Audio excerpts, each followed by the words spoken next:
When you're starting. Let's go. Next, I went to Guarapari, which is a beach near me and a popular tourist destination. Guarapari is known for its high radioactivity in the sand, which comes from when the sea waves actually hit this mineral called monazite. Uranium and thorium go into the sand that ends up on the beaches. It has a population of about 100,000, and I went there in September during 7 de Setembro, which is the 7th of September, which is Brazil's Independence Day. And here's an aerial view of Guarapari. And here are just some pictures. Something interesting I found is the homeless people in Brazil find ways to make art to sell so that they can make a living. Some of the homeless people on the beaches make sculptures out of sand, and when people walk by, they leave money when they see them. And that's how they make their living. And they live in a little tent, and it's lined off by officials so no one can ruin their sand sculptures. Here's the giant crab that I'm running from, and this is a statue called hashtag Amores, which means hashtag lovers, and many couples take pictures there. Here's a picture I took. Something interesting about Brazil that I found is the water is actually very blue, and there are little nooks and crannies. The coast isn't straightforward like the coast I knew from New Jersey, which you can see along the beach for miles. But this goes in and out with the mountains and makes little hidden beaches that you can hike to. Here is a picture of Guarapari in the background and me and Camila. As you can see, I'm pretty red because even though I was wearing sunscreen, the Brazilian sun is much stronger than the American sun. And we hiked to get to that spot where we took the picture.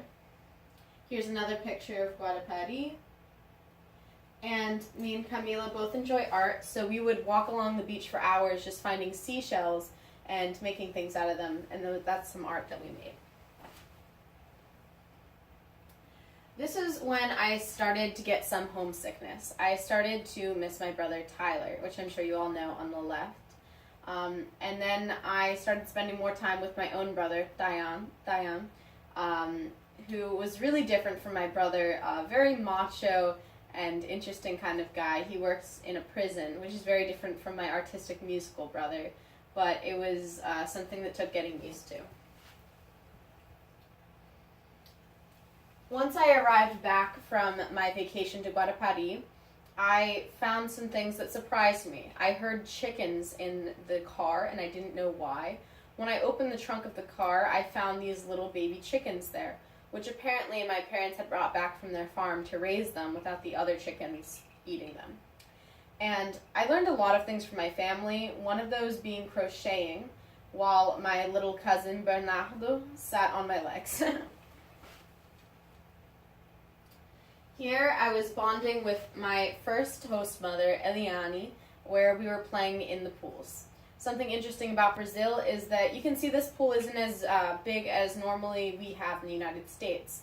That's because almost everyone has pools like this because it gets so hot during their summer, but they're not so big because they're not very used to swimming laps. They just dip in so that they don't overheat. Another thing I learned is how to walk on a tightrope, where I was walking to the gym, which I made a habit of because in Brazil, physical aesthetic is very important and valued in their culture. And I was offered a free membership by one of the Rotarians. And as I was passing by one of the parks, I saw this and I asked them if they could teach me, and they did. And it's much harder than it looks. Okay, you can stop now.